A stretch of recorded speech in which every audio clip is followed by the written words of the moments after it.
Barcelona don't win every match, even ones that are not against Real Madrid. The team at the bottom of the English Premier League sometimes beat the league leaders. A couple of years ago, Leicester City won the Premier League with a team that had only just escaped relegation the year before.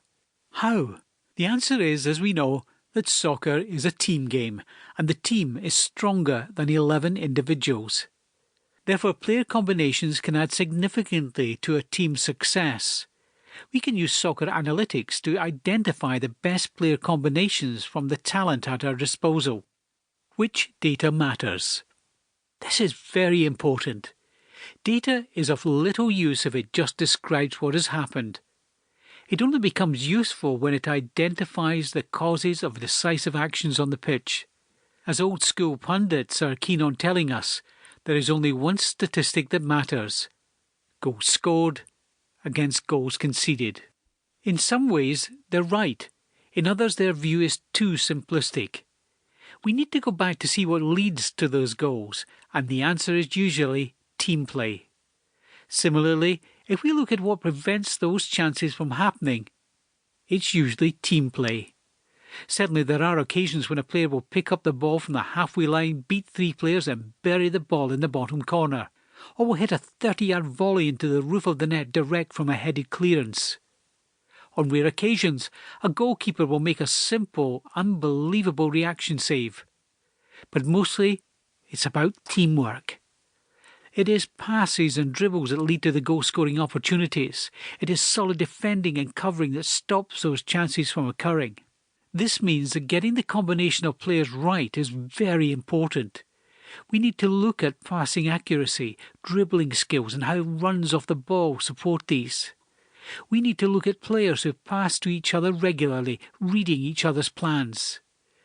Defensively, we need to look again at pairs and blocks of players that cover well for each other. A part of that will be communication. We should analyse the spaces between midfielders and defenders, and between defenders themselves. These are the factors which will lead to goal-scoring opportunities and conversely stop them from occurring. How to judge player combinations. There is some theory involved here, and also use of the data gathered from teammates playing together, both in practice and in matches.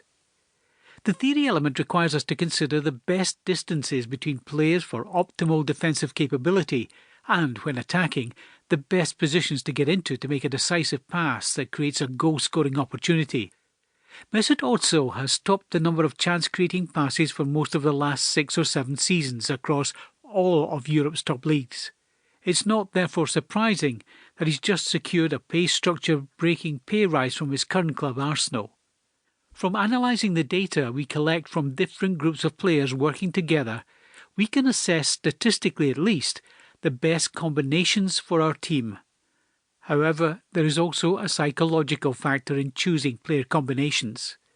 A team doesn't have to be made up of best mates, but there does need to be trust between teammates. A part of that comes from quality.